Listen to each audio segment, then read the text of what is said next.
मेरी पूरी कोशिश रहेगी कि आपको आपकी दुनिया से थोड़ी देर के लिए मैं बाहर ले आऊं और अपनी दुनिया में लेकर के चलूं, so that you are completely inward right. सबसे पहले मैं शुरुआत करूंगी अपनी एक कविता के साथ। ये मेरी स्वरचित कविता है। कविता का नाम है सीताराम का प्रेम। जनरली क्या होता है, हम लोग आजकल देख रहे हैं, अभी श्री राम जी की प्राण प्रतिष्ठा में भी बीजेपी ने बहुत अच्छा इवेंट करा। I should not use the word BJP, हमारी गवर्नमेंट ने बहुत अच्छा इवेंट किया है और इसका असर भी मैं देख रही हूँ। आजकल हमारे जितने भी युवा हैं, मैक्सिमम लोग अब इस कंटेंट की तरफ बढ़ना शुरू हो गए हैं। लोगों को इंटरेस्ट जाग गया है कि इस रामायण में क्या है, इस स्टोरी में ऐसा क्या है जो लोग इतना डिवोशन, इतना ज्यादा लोगों के अंदर है कि हम भक्ति भाव से उस चीज को मान रहे हैं। और इतनी बड़ी पॉपुलेशन अगर किसी को फॉलो कर रही है तो there must be some reason. तो अब इवन फॉरेन कंट्री के लोग भी हमारी ग्रंथों को पढ़ने में और हमारी चीजों को समझने में इंटरेस्टेड हो गए हैं। मैंने उसी के सिलसिले में एक कविता लिखने की कोशिश करी है। श्री राम जी के कैरेक्टर के बारे में सब बात करते हैं और बहुत बड़ी आज के डेट में लोग एक्सपेक्टेशंस भी लेकर के घूमते हैं कि अगर पुरुष हो तो राम जैसा होना चाहिए। तो मैंने इस कहानी को एक दूसरे एंगल से प्रेजेंट करने की कोशिश करी है कि यदि पुरुष राम जैसा हो तो पत्नी कैसी होनी चाहिए। मैंने सीता जी के चरित्र के बारे में कुछ लिखने की कोशिश करी है और मैं इस चीज को प्रेजेंट करना चाहती हूँ आपके सामने। कविता का शीर्षक है सीताराम का प्रेम। राम तो मैं बन जाऊंगा प्रिय, पर सीता तुम्हें भी बनना होगा। मैं बनूंगा यदि राजपिता तो माता तुम्हें भी बनना होगा। महलों के सारे भोग छोड़कर संग जंगल में निकलना होगा।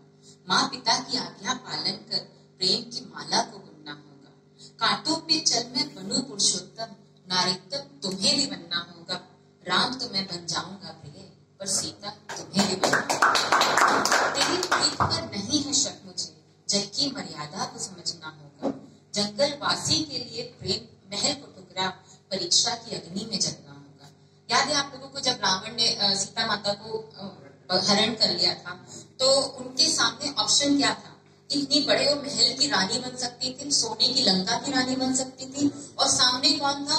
एक जंगलवासी राम जो उन्हें ढूंढ रहा है, जो अभी तक उन तक पहुंच भी नहीं पाया, उन तक कोई संदेश भी नहीं पहुंचा कि कौन है, और उन्होंने उनको ठुकरा दिया। उसके बाद भी उनको, उस चॉइस के बाद भी उनको अग्नि परीक्षा देनी पड़ी है। उनके उस कैरेक्टर को समझने की कोशिश करिए कि समाज के लिए उनको कितनी बड़ी एक चुनौती का सामना करना पड़ा, कि जबकि उनका प्रेम इतना प्रगाढ़ है, वो हर बार अपने प्रेम को प्रूफ कर रही है, फिर भी उनको समाज को दिखाने के लिए अपने प्रेम को दोबारा प्रूफ करना पड़ा है। तेरी प्रीत पर नहीं है शक मुझे, जग की मर्यादा को समझना होगा। जंगल वासी के लिए महल को ठुकरा, परीक्षा की अग्नि में जलना होगा। मैं हो जाऊंगा जन सेवा में विलीन, वृंदा का श्राप तुम्हें भुगतना होगा। वृंदा एक तपस्विनी थी, उन्होंने विष्णु जी को श्राप दिया था। वो राक्षस थे जलंधर, उनकी पत्नी थी। उन्होंने विष्णु जी को श्राप दिया था क्योंकि वो बहुत ही पतिव्रता स्त्री थी, विष्णु जी की बहुत बड़ी भक्त थी। तो उन्होंने क्या किया, उन्होंने बहुत ही बड़ी यज्ञ का अनुष्ठान किया, इसलिए कि जलंधर जी कभी भी हारे नहीं।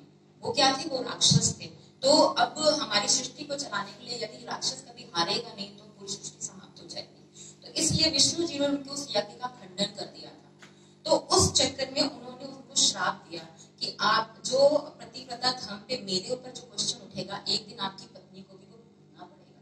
तो उसी चीज को मैंने अपनी कविता में लिखा है कि मैं हो जाऊंगा जन सेवा में विलीन, वृंदा का श्राप तुम्हें भुगतना होगा।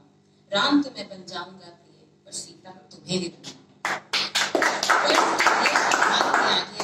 फर्ज के दिए आघात के आगे भी पुत्रों को प्रेम पोषित करना होगा। राजा बन मुझको मिले विरह में, मेरे संग संग तुम्हें भी जलना होगा। नहीं कर पाऊंगा मैं रावण विजय, शक्ति बन तुम्हें भी लड़ना होगा। राम तो मैं बन जाऊंगा प्रिय, पर सीता तुम्हें भी बनना होगा। जय श्री